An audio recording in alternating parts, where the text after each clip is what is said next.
Let's listen in. Paul Ryan and Patty Murray. Good evening. I am happy to report that Senator Murray and I have reached an agreement. We've been talking all year, and this week that hard work of the two of us sitting down and talking to each other all year has paid off. First, it started because we passed budgets, and Senator Murray deserves credit for passing a budget through the Senate. That got the ball rolling so that the two of us started talking. And the reason we're here tonight is to explain what we've agreed to. This bill reduces the deficit by $23 billion, and it does not raise taxes, and it cuts spending in a smarter way. From the outset, we knew that if we forced each other to compromise a core principle, we would get nowhere. That is why we decided to focus on where the common ground is. So that's what we've done. That means to me a budget agreement that reduces the deficit without raising taxes and replaces some of the arbitrary across-the-board spending cuts with smarter, permanent reforms that pay for this relief. The House budget reflects our ultimate goals. It balances the budget within 10 years. It pays off the debt.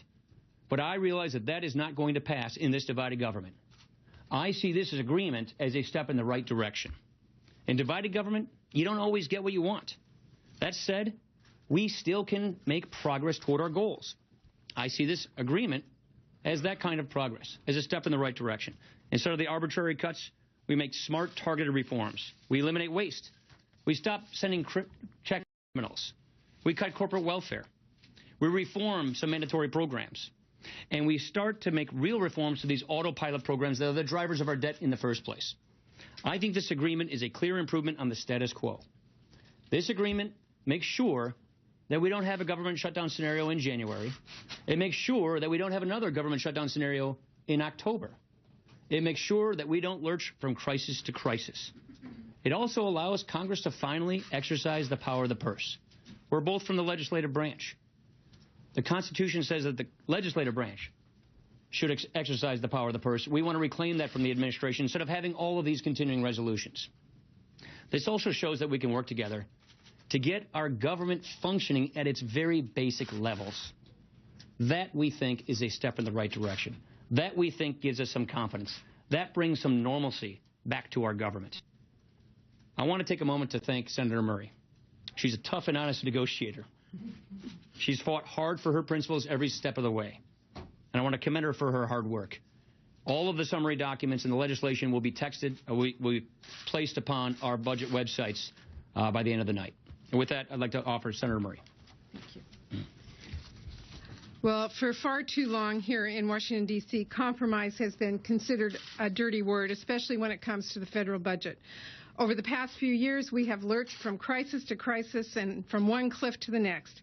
And when one countdown clock was stopped, it wasn't too long before the next one got started. That uncertainty was devastating to our fragile economic recovery. The constant crisis cost us billions of dollars in lost growth and jobs, and the continued across-the-board cuts from sequestration were forcing our families and communities to pay the price. So I am very proud to stand here today with Chairman Ryan to announce we have broken through the partisanship and the gridlock and reached a bipartisan budget compromise that will prevent a government shutdown in January. Our deal puts jobs and economic growth first by rolling back sequestration's harmful cuts to education and medical research and infrastructure investments and defense jobs for the next 2 years.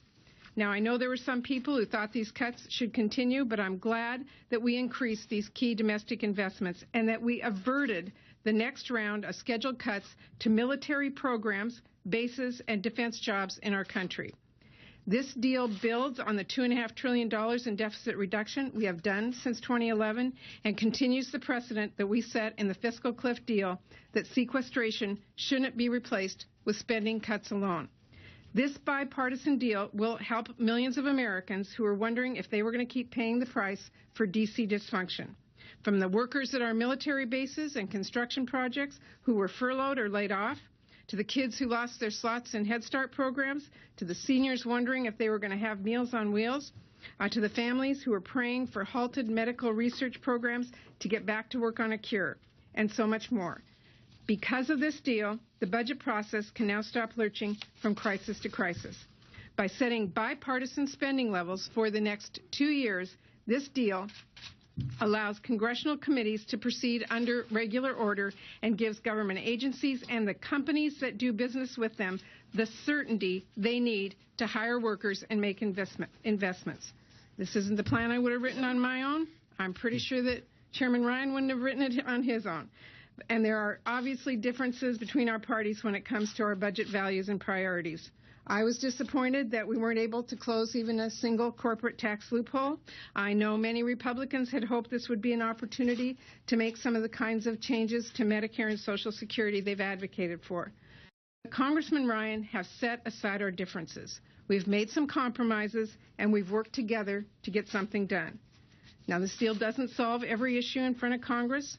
We made a conscious decision, as Chairman Ryan said, in the few short weeks we have had, to focus on where we can agree and not get bogged down in the larger issues that, while important, are not going to get solved right now. But we need to acknowledge that our nation has serious long-term fiscal and economic challenges this deal doesn't address, and our budget process has been broken. Many people believe that Congress is broken.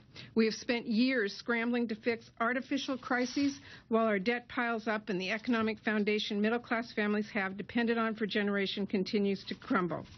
We have budget deficits that have improved, but they have not disappeared, and we have deficits in education and innovation and infrastructure that continue to widen. We know we need comprehensive tax reform. We need comprehensive immigration reform. There is a lot more for Congress to do.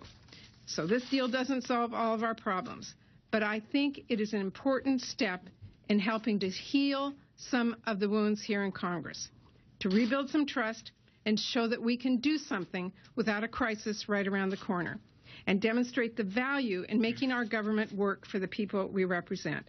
So when all this is done, I am very proud to stand with Chairman Ryan or anyone else who wants to work on this bipartisan foundation to continue addressing our nation's challenges. Nothing is easy here, but I know the American people expect nothing less.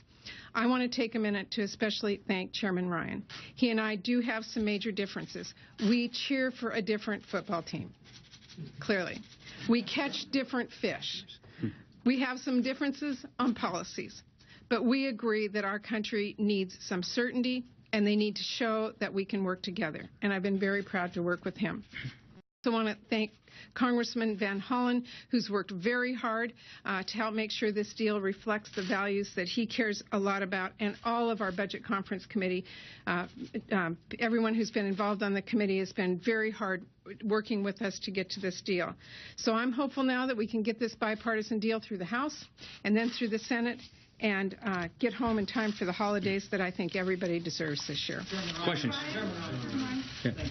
So tomorrow morning, presumably, you're going to go before the House Republican Conference and pitch this to folks. I talked to a couple of senior House Republican aides who said they thought that they could still lose a healthy chunk of the conference. But that said, what do you say to folks who are skeptical, realizing that this is not one of your budgets that's got nearly unanimous support, that this is an agreement, a compromise with Senator Murray, and that there are going to be some conservatives who are going to say, no, this ain't for me? Well, look, as a conservative, I think this is a step in the right direction. What am I getting out of this?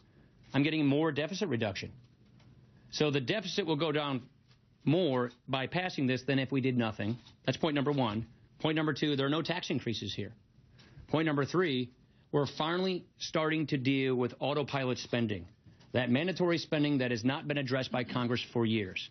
Look, this isn't easy. This is the first divided government budget agreement since 1986. The reason we haven't done a budget agreement when both houses were controlled by other parties since 86 is because it's not easy to do. So we know we're not going to get everything we want, and she's not going to get everything we want. But if it does those things in terms of no tax increases, so why would a conservative vote against it?